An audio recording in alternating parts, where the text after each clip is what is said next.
Monsieur le Premier ministre, chers collègues, à la suite de Monsieur le Premier ministre, je voudrais peut-être juste effectivement ajouter quelques petites informations.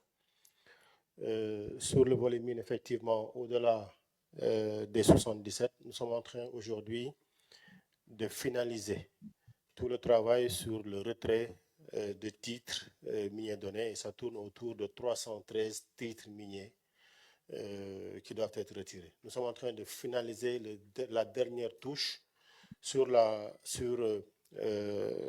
disons, des vérifications complémentaires que nous sommes en train de boucler. Il s'agit concrètement de, de personnes, d'entreprises détenteurs de titres miniers, mais qui ont en général joué à la spéculation parce qu'elles n'ont pas investi, elles n'ont pas respecté les obligations légales, elles ne se sont pas acquittées des droits et redevances prévus. Et en général, c'était pour travailler avec un partenaire le plus souvent étranger qu'ils attendaient. Donc, beaucoup de titres ont été inactifs depuis la date de détention des arrêtés ou des autorisations qui leur avaient été données. Et cela, l'impact que cela a produit sur le secteur minier, on le connaît. Des personnes sont devenues détentrices de titres miniers, alors que quand vous regardez dans leur dossier, il n'y a aucun document. Un dossier composé d'une seule feuille, d'une seule demande, on en a constaté énormément. Maintenant, nous sommes en train de boucler ce travail-là, Monsieur le Premier ministre. Je ne reviendrai pas sur les développements faits sur ICS et sur les cimenteries, c'est très complet. Je parlerai peut-être des retraits que nous avons faits sur le secteur pétro-gazier. Effectivement, nous avons retiré le titre qui avait été donné à Forteza et le dossier est sur la table de l'AGE pour l'accompagnement juridique. Nous avons fait la même chose avec les champs détenus par Oranto Petroleum, qui en avait deux, et qui, sous toute la durée, n'a fait aucune opération de gestion, donc d'opération de traitement sur ce secteur-là. Nous avons effectivement retiré ces titres-là et le dossier également sur la table de l'AGE pour l'accompagnement juridique. Vous avez parlé d'un élément extrêmement important. Il s'agit des développements sur le Yakar Teranga. Et c'est l'occasion pour nous de saluer la qualité du travail qui a été fait par le DG de Petrosen Holding et ses équipes, mais également tout le travail que nous avons fait en termes de travail collectif relativement au projet Yakar Teranga.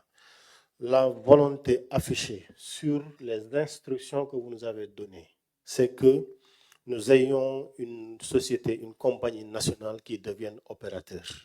Parce que sur l'intégralité des titres, tout ce que vous avez vu, Petrosen détient juste 10% de ce qui existe. Et il est inconcevable que dans un pays où il y a presque 32 blocs pétroliers et pétrogaziers, que la société nationale se retrouve à détenir uniquement 10%, une portion congrue. Alors qu'aujourd'hui, l'expertise est disponible, l'ambition est disponible, la volonté elle est clairement affichée. Petrosen doit être opérateur.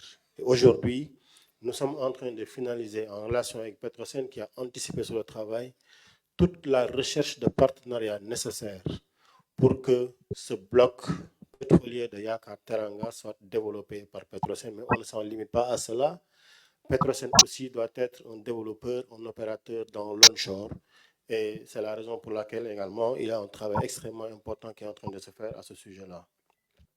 Je terminerai, Monsieur le Premier ministre, dans cette perspective-là, donc dans l'accompagnement technique des discussions. Parce qu'il y a effectivement des sujets qui sont aussi éminemment juridiques avec toute la charge contentieuse qu'il y a derrière. Voilà pourquoi sur ce travail aussi-là, nous sommes en train d'agir avec tout le tact nécessaire pour sécuriser la démarche du Sénégal, mais également pour travailler avec le partenaire, pour collecter le maximum d'informations afin que la substitution ultérieure puisse se faire dans un cadre probant avec le moins de contraintes possibles.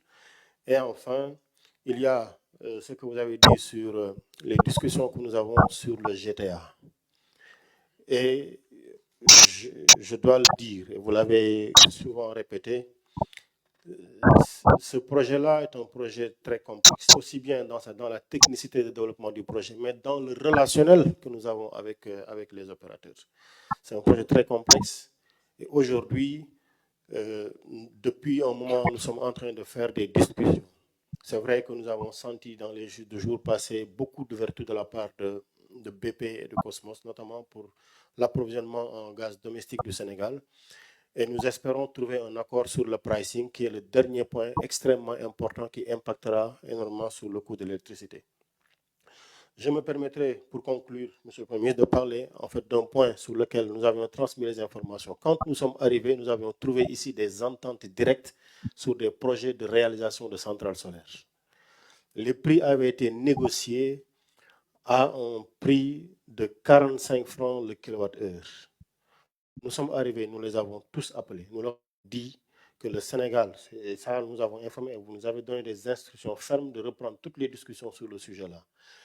Et nous leur avons dit que le Sénégal ne paiera jamais 45 francs le kilowattheure. Et sur cette base-là, nous avons demandé à ce que des études nous soient faites sur l'évolution des cours du solaire, sur toute la chaîne de valeur, de la pièce la plus importante à la pièce la plus significative, pour avoir une évolution des prix sur les dernières 10 années. Ça nous a permis de structurer un point de négociation ferme. Et quand nous avons demandé à Saint-Lec de se retrouver en aparté avec les opérateurs pour discuter, ils sont arrivés à un prix de 35 francs. Quand ils sont revenus nous voir, nous leur avons dit que le Sénégal ne paiera pas 35 francs. Nous avons repris les discussions, nous sommes arrivés à un prix de 32 francs et vous avez reçu les conclusions sur l'économie sur les 15 ans de 92 milliards de francs réalisés en termes d'économie. Et aujourd'hui, nous sommes en train de travailler avec le ministère de l'économie, du plan de la coopération pour finaliser les dernières touches sur ces projets-là. Voilà, Monsieur le Premier ministre, à titre juste de complément, parce qu'on aura d'autres cadres plus larges avec votre permission pour pouvoir nous ouvrir davantage sur les sujets. Voilà ce que je voulais juste apporter en termes de complément d'information. Je vous remercie.